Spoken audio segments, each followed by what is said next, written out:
ئاسەبارەت بە مافی چارەی خۆنووسی لە نێوان عورف و یاسە نێودەوڵەتیەکان بەڕێز دکتۆر کاوە مەحموود سیاسەتمەدار و سکرتێری پێشووی حیزبی شوعی کوردستان و ئەندامی لیژنەی باڵای ڕیفراندۆم لەگەڵمانە. دکتۆر سوپاس بەمەدەبوونی بەڕێستان.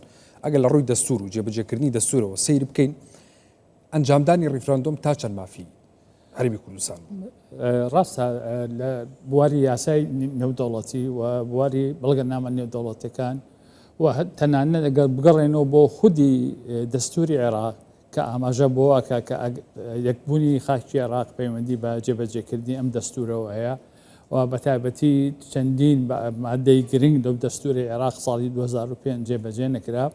لە ڕاستی ئەمە لایەنێکە پەیوەندی بە بڵێن ڕەوابوونی مەشروعیەتی ڕێفراندۆم لە بواری سیاسەتی نێودەوڵەتیدا لە بواری قانونی نێودەوڵەتیدا تەنانەت لە بواری قانونی ناخۆییدا کە دەستوری عێراق بە هەند وەرگرین.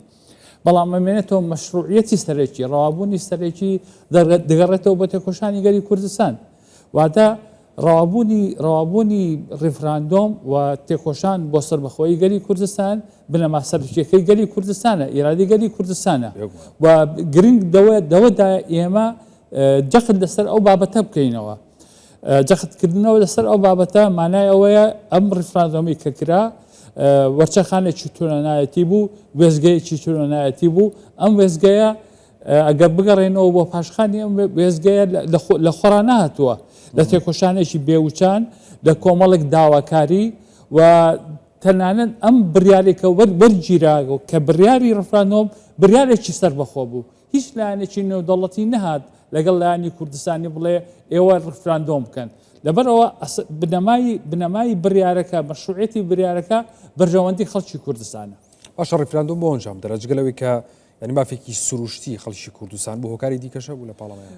بێگومان زۆر جار تەنانەت لە وتەی سیاست بەدارانی کوردستانیش باسی ئەوەکەن کە ڕیفراندۆم بۆی ئەنجام دەرا چونکە حکوومەتی عێراق بۆ نمونە نەیتوانی ئەو بەڵێنانەی کە هەبێت جێبەجێ بکە پرۆسەی سیاسی لە عێراقدا کە لە ساڵی 2023 دەستی پێکرد لەسەر ئەساسی تەوافق و هاوسەنگی و شەراکەت جێبەجێ نەکرا.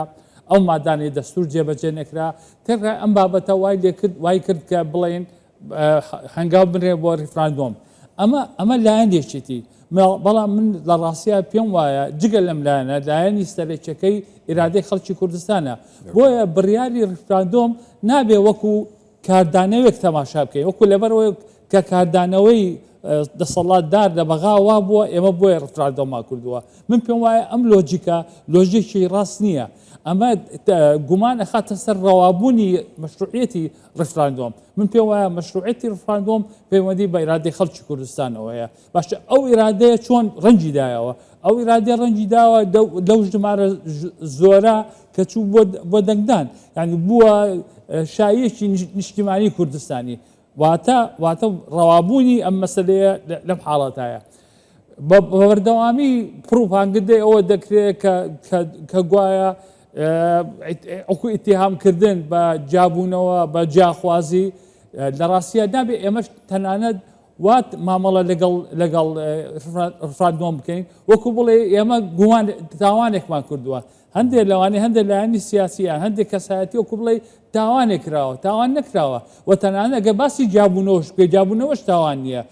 بابەتی سەرەکی گەڕانەوەیە بۆ ئیرادەی گەلان و ئەگەر تەنانەت بینیمان ئەم بڕیارە هێندە سەربەخۆ بوو کە دەست و پەیوەندی کەسی تریتانە بوو و بەڵێن لە کەسیش وەرنەگیرا بوو. ڕاست نییە بڵێ گەلی کوردستان بەڵێنی وەرگرتەوە بۆی ڕیفراندۆمی کردووە. بەڵێنی سەرەکی خەڵکی کوردستان بوو و ئەگەر سەرکەوتوو وایە ڕیفراندۆم خزمەتی پێکەوەژیان یەکرد لە عێراقا.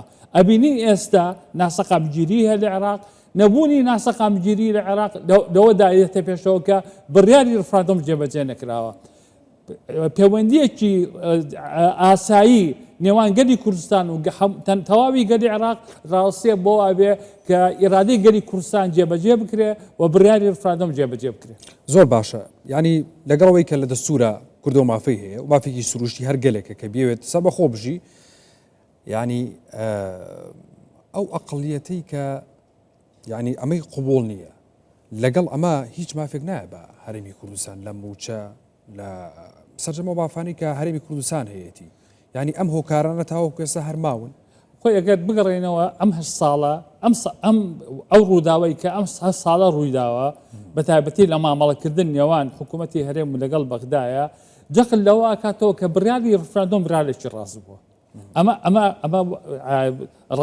ڕاستی تابلۆکەیە و کاتێک کە دژایەتی ڕفراندۆم کراوە لە دوو لاوە دەشتە لاو دژایەتی ڕفراندۆم کراوە بێگومان چاوەڕێ ئەوە ناکرێت دەسەڵاتدارێک کە بعقلێتی ناوەندێتی ڕاها بیرەکاتەوە دەوڵەت پێی وایە دەوڵەتی عێراق دەوڵەتی نەتەوەی سەردەستە و پێی وایە دەوڵەتی تایفەی سەردەستە بێگومان قبوڵی ئەوە ناکات کە تۆ سربەخۆبی و جگەلەوە بەرژەوەندی وڵاتە هەرێمایەتەکان لە هەمووی خراپتر ئەوەیە کە دووفاقی سیاسەتی نێودەوڵەتی و تەنانەت ئەتوانم بڵێن ناو دوو کەوانە بێڕەوشتی سیاسەتی نێودەوڵەتی چونکە ئەو لایەنانی کە زلهێز بوون نەک تەنها بێلایەن ڕاوەسان مەسەلەن بۆ نمونە پێش ترامپ باسی ئەوە کرد ئێمە ئامادە نەبووین دژایەتی شەڕ لە پێناوی کورد بکەین لە ڕاستیە کورد شەڕی نەکرد لایەنەکەی تر شەڕی کرد باشە ئەبێ کوردیش و دەوڵەتی فەڵەستین قات و کڕپێ و خەڵکەکەی نیوەی بکوژرێ و خاکەکەی داگیر بکرێ ئەنجا بەڕەوایە مافی پێدرێت لە کاتێکا دنیای قوربانی کوردستان بەردەوامی پێویستی بە سیاسەتێکی حەکیمانە هەیە پێویستی بە سیاسەتی نەرم هەیە و لە وێزگەیەک بە سەربەرزی تێپەڕیوە کە وێزگەی ڕفراندۆمە بەڵام وێزگەی ڕفراندۆم کۆتا وێزگە نییە ئەبێ ئەوەمان لە بیر بێ کە وێزگەی ڕفراندۆم لە کاروانی تێکۆشانی گەلی کوردستان بۆ سەربەخۆیی وێزگە نابێت. بەڕێز دکتۆر کاوە محمود سیاسەتمەدار و سکرتێری پێشووی حیزبی شووی کوردستان و ئەندامی لیژنەی باڵای ڕیفراندۆم سوپاس بەڵام بەدەبن بەڕاستی دکتۆر بەخێر سەرچاوە.